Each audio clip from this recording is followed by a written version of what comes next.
Assalamualaikum warahmatullahi wabarakatuh. Perkenalkan, nama saya Legista. Saya mahasiswa Universitas Pamulang yang saat ini sedang melaksanakan prakerin di SMP Muhammadiyah Serpong. Saya mengajar mata pelajaran IPS kelas 7. Pada pertemuan kali ini yang saya akan bahas yaitu kehidupan masyarakat Indonesia pada masa Hindu-Buddha. Nah, poin-poin penting yang saya akan bahas, yang pertama, proses masuk dan berkembangnya agama Hindu-Buddha di Indonesia. Yang kedua, pengaruh Hindu-Buddha terhadap masyarakat Indonesia. Dan yang ketiga, peninggalan-peninggalan kerajaan Hindu-Buddha. Yang pertama, proses masuknya agama Hindu-Buddha melalui jalur perdagangan. Hubungan dagang antara India-Cina semula dilakukan melalui jalur darat yang disebut dengan jalur sutra. Jalur ini membentang dari Cina melewati Asia Tengah dan Asia Selatan sampai ke Eropa. Kenapa dinamakan jalur sutra? Karena komoditas utama yang diperdagangkan adalah kain sutra dari Cina dan juga rempah-rempah. Nah, pada peta ini kita bisa lihat garis yang berwarna orange ini jalur yang menghubungkan perdagangan India-Cina sampai ke Asia Tengah dan Asia Selatan sampai ke Eropa sebelum dipindahkan melalui jalur laut. Akan tetapi sejak awal abad Masehi jalur ini dipindahkan melalui laut karena situasi jalan Asia Tengah yang sudah tidak aman. Jalur laut yang terdekat dari India ke Cina yaitu melewati Selat Malaka atau Indonesia. Nah, pada garis yang berwarna merah ini kita bisa lihat ini adalah jalur perdagangan India-Cina setelah dipindahkan melalui jalur laut.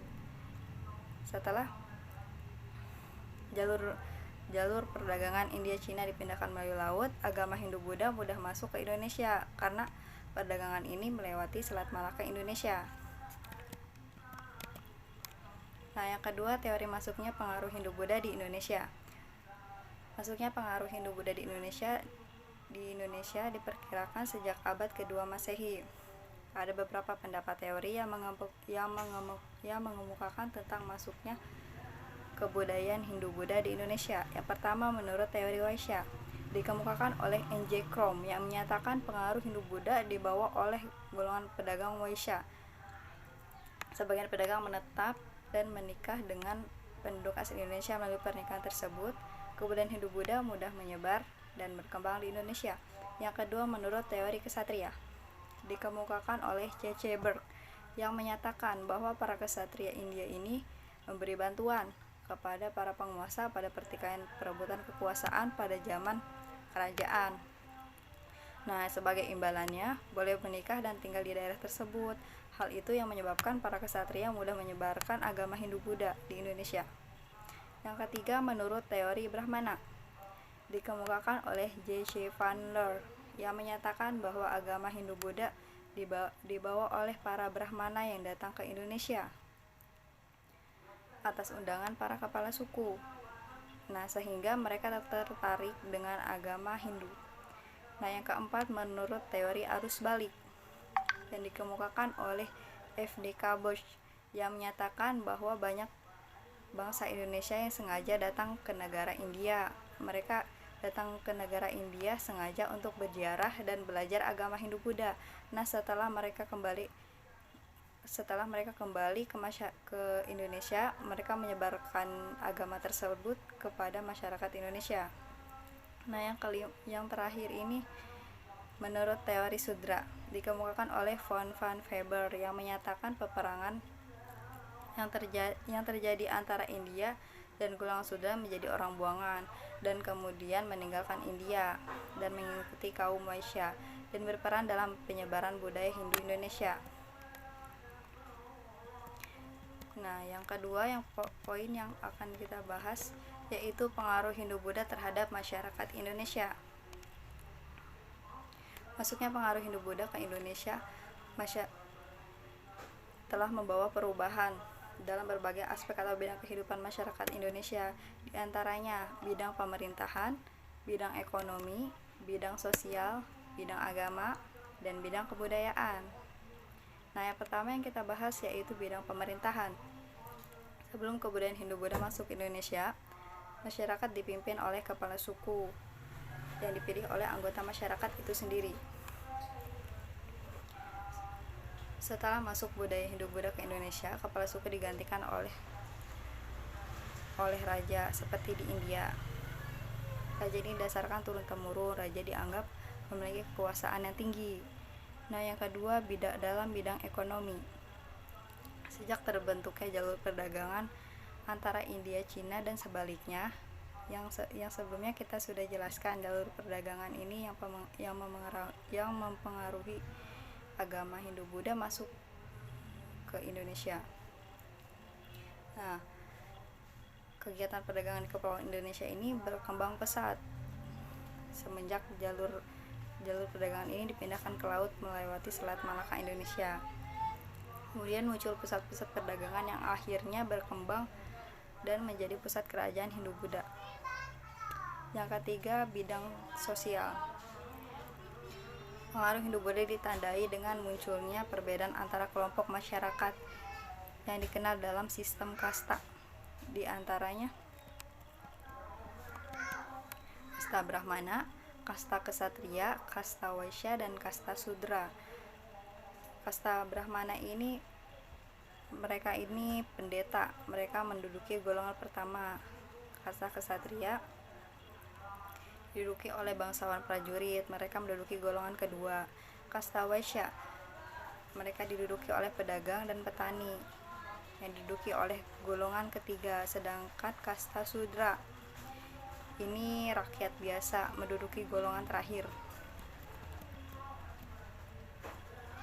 Nah, dalam bidang agama ini terbagi menjadi dua, yaitu bidang agama Buddha dan bidang agama Hindu. Yang pertama yang akan kita bahas yaitu bidang agama Buddha.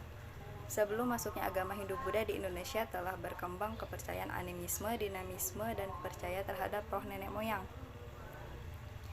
Animisme ini yaitu percaya terhadap benda mati atau benda hidup memiliki jiwa atau roh. Sedangkan dinamisme yaitu kepercayaan terhadap benda memiliki hal gaib. Lalu di Indonesia muncul pengaruh Hindu-Buddha mengemukakan bagaimana agama Hindu-Buddha masuk dan berkembang di Indonesia.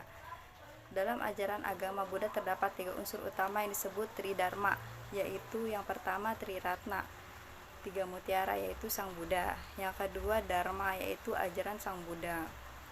Yang ketiga Sangha, yaitu umat Buddha. Ajaran agama Buddha bersumber pada kitab Tripitaka, 3 keranjang yang ditulis dalam bahasa Pali. Kitab Tripitaka terdiri dari 3 bagian, yaitu Vinaya Pitaka, Sutta Pitaka, Abhidharma Pitaka. Masyarakat Buddha tidak mengenal kasta, namun terbagi 2 golongan. Nah, masyarakat Buddha ini tidak mengenal kasta, tidak seperti agama Hindu. Namun terbagi 2 golongan. Yang pertama yaitu golongan yang hidup dalam biara dan meninggalkan duniawi yang disebut dengan biksu untuk kaum laki-laki dan biksuni untuk kaum perempuan. Dan yang kedua golongan penganut Buddha yang hidup dalam keduniawian. Agama Buddha ini bersifat monoteisme, yaitu mereka hanya percaya satu Tuhan, yaitu Sang Buddha. Nah, selanjutnya dalam bidang agama Hindu. Ajaran agama Hindu berpedoman pada kitab Weda yang ditulis dalam bahasa Sanskerta dengan tulisan atau huruf Pallava dan Pranagari, kitab Brahmana, dan kitab Upanishad. Yang pertama, kitab Weda terdiri dari 4 bagian, yaitu Rigveda, Samaveda, Yajurveda, dan Atharvaveda. Rigveda ini yaitu berisi puji-pujian kepada para dewa. Samaveda berisi nyanyian saat upacara agama. Yajurveda berisi doa-doa saat upacara agama, dan Atharvaveda berisi doa-doa untuk penyembuhan penyakit. Yang kedua, kitab Brahmana merupakan tafsir dari kitab Weda itu sendiri. Yang ketiga, kitab Upanishad berisi cara-cara untuk menghindarkan dari samsara atau sangsara. Dalam perkembangan selanjutnya mengakui 3 dewa sebagai dewa tertinggi yang disebut dengan Trimurti, yang terdiri Brahma, dewa pencipta. Nah, kita bisa lihat ini adalah Brahma, dewa pencipta di dalam agama Hindu. Yang kedua ada Wisnu, dewa pemelihara, dan yang ketiga ada Siwa, dewa perusak. Nah, dalam bidang kebudayaan agama Hindu-Buddha, sebelum kebudayaan Hindu-Buddha masuk, telah berkembang kebudayaan Indonesia. Akhirnya terjadi perpaduan antara kebudayaan asli Indonesia dengan kebudayaan Hindu-Buddha atau terjadi akulturasi. Contohnya, yang pertama ini seni bangunan. Bentuk candi di Indonesia merupakan akulturasi antar unsur Hindu-Buddha dengan kebudayaan asli Indonesia, atau yang disebut dengan punden barundak, yaitu merupakan bangunan untuk sarana pemujaan terhadap roh nenek moyang. Nih contohnya akulturasi antara agama Hindu-Buddha dengan Indonesia dalam bentuk seni bangunan, yaitu contohnya Candi Borobudur dan juga Candi Prambanan. Candi Borobudur ini ditinggalkan oleh dinasti Shailendra, agama Buddha, sedangkan Candi Prambanan ini ditinggalkan oleh dinasti Sanjaya, agama Hindu. Yang kedua, seni rupa dan seni ukir, relief yang dipahatkan pada dinding pagar rangka Candi Borobudur yang berupa pahatan riwayat Sang Buddha. Di sekitar Sang Buddha terdapat lingkungan alam Indonesia seperti rumah panggung dan burung merpati. Yang ketiga, sastra dan aksara. Isi dan cerita dalam pertunjukan wayang berasal dari India yang bersumber dari cerita Mahabharata dan Ramayana. Namun wayangnya ini asli Indonesia. Nah, yang biasa kita tonton itu dalam pertunjukan wayang golek ini wayangnya merupakan asli Indonesia, sedangkan ceritanya ini bersumber dari cerita Ramayana dan Mahabharata. Nah, contoh-contohnya wayang golek ini yang biasa kita kenal yaitu ada Semar, Gareng, Petruk, dan Bagong. Nah, poin yang terakhir yang kita bahas yaitu peninggalan kerajaan Hindu-Buddha. Peninggalan sejarah kerajaan-kerajaan yang bercorak Hindu-Buddha di daerah-daerah Indonesia umumnya berupa: yang pertama, seni bangunan meliputi candi, petirtaan pemandian, benteng, dan gapura. Yang kedua, seni rupa meliputi relief dan patung. Patung-patung ini biasa disembah oleh agama Hindu-Buddha. Mereka meyakini bahwa patung dan relief ini memiliki jiwa atau roh yang berasal dari nenek moyang. Yang ketiga, seni sastra. Seni sastra ini merupakan cerita yang menggambarkan cerita Ramayana dan Mahabharata. Dan wayangnya ini berasal dari Indonesia. Nah, contohnya tadi wayang golek. Yang keempat, agama Hindu-Buddha memiliki perbedaan. Agama Buddha bersifat monoteisme, mereka percaya satu Tuhan yaitu Sang Buddha. Sedangkan agama Hindu ini bersifat politeisme, mereka memiliki banyak dewa. Yang kelima, tulisan dan bahasa. Nah, sebelum kita mengenal tulisan dan bahasa, ada lagi zaman sebelum kita, yaitu zaman praaksara dan zaman nirleka. Mereka lebih awal mengenal tulisan dan bahasa. Nah, yang keenam ada sistem penanggalan. Nah, peninggalan kerajaan Hindu-Buddha yang biasa kita kenal dan sudah tidak asing lagi, ada Candi Prambanan dan Candi Borobudur. Yang pertama yang akan kita bahas yaitu Candi Prambanan. Merupakan salah satu peninggalan agama Hindu kompleks candi terbesar di Indonesia yang terletak di Klaten, Jawa Tengah. Candi ini dibangun pada sekitar tahun 850 Masehi oleh Rakai Pikatan dan terus dikembangkan dan diperluas oleh Balitung Mahasambu. Pada masa kerajaan Medang Mataram, candi ini dipersembahkan untuk Trimurti, yaitu 3 dewa. Yang kita bahas tadi dalam agama Hindu ini yang dipercaya yaitu Trimurti, 3 dewa. Yang pertama ada Brahma, yaitu sebagai dewa pencipta, dan Wisnu sebagai dewa pemelihara, sedangkan Siwa yaitu dewa perusak. Berdasarkan prasasti Siwarga, nama asli kompleks candi ini yang bermakna rumah. Dan memang di Garbhagira, ruang utama candi ini bersemayam Aca Siwa Mahayana setinggi 3 meter yang menunjukkan bahwa di candi ini Dewa Siwa lebih diutamakan. Nah, di dalam Candi Prambanan ini, Dewa Siwa lebih diutamakan atau Dewa Perusak ini. Yang kedua yang kita bahas yaitu Candi Borobudur. Merupakan peninggalan agama Buddha yang terletak di Magelang, Jawa Tengah. Borobudur ini memiliki koleksi relief Buddha terlengkap dan terbanyak di dunia. Candi ini berbentuk stupa. Stupa ini yang biasa disembah oleh agama Hindu-Buddha, yang diyakini masih memiliki roh nenek moyang dari leluhur. Stupa ini didirikan oleh para penganut agama Buddha Mahayana sekitar tahun 800-an Masehi pada masa pemerintahan Wangsa Shailendra atau dinasti Shailendra yang ditinggalkan oleh agama Buddha. Sedangkan Candi Prambanan ini ditinggalkan oleh dinasti Sanjaya, agama Hindu. Agama Hindu dan Buddha masuk di berbagai tempat di Indonesia melalui berbagai jalur. antara lain pendidikan. Nah, di dalam jalur pendidikan ini, masyarakat Indonesia datang langsung ke negara India Cina. Mereka sengaja datang ke India Cina untuk belajar ilmu agama Hindu Buddha dan juga berziarah. Setelah mereka kembali ke masyarakat Indonesia, mereka menyebarluaskan agama Hindu Buddha ke masyarakat Indonesia.